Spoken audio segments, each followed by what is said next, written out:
My name is Joonas Laakso. I'm a producer at Bugbear Entertainment. Ridge Racer Unbounded is a new branch in the Ridge Racer franchise.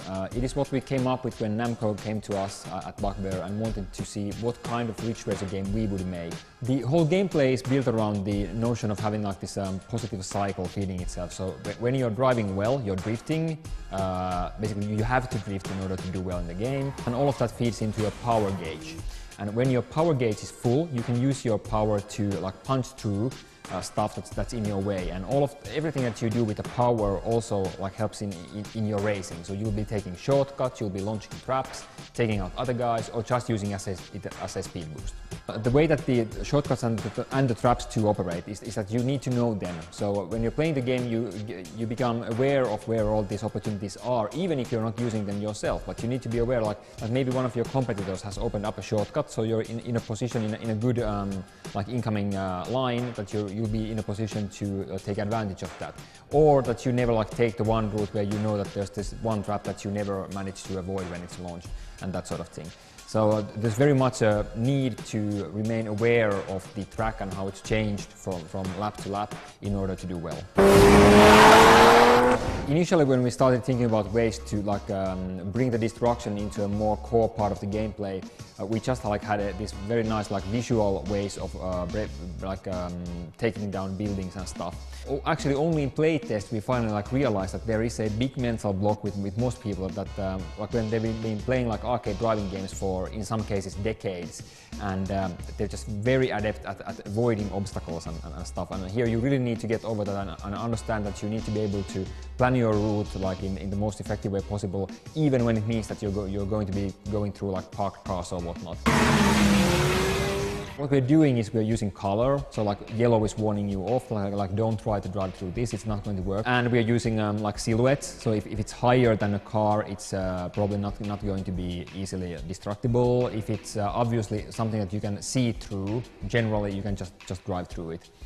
And I think it's working surprisingly well. I really expected it to be a much bigger issue to people, but I don't know, we'll see how it feels in the final game, but currently I'm not too worried about that.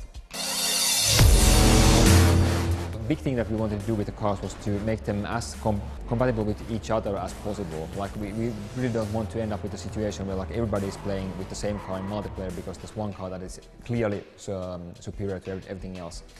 So we really tried to figure out ways to make the cars look and feel different enough in handling and driving feel, or like without sacrificing their ability to compete with each other. For some time there, like a couple of years back, when we were trying to figure out what we would do after Flat Out, and we were quite worried that it sort of felt like that the traditional arcade racer just wasn't like a market for it anymore. I think there is like a expectation with the audience that they just want something more. It's not enough that it's a good arcade racer. Like for me personally, we went only a couple of months ago over the point that I would genuinely pay full price for this game due to some features which we haven't been discussing yet. But like just the driving in itself, I don't think it's enough for a full price console game anymore. There has to be something more. The direct feedback that we have got from like existing Ridge Racer fans and from Bugbear fans has been, I think, surprisingly positive. I was really expecting something worse. Like I'm something of a Ridge Racer fanboy myself, and if I had heard that another car game studio would be doing a new Ridge Racer, I would be worried.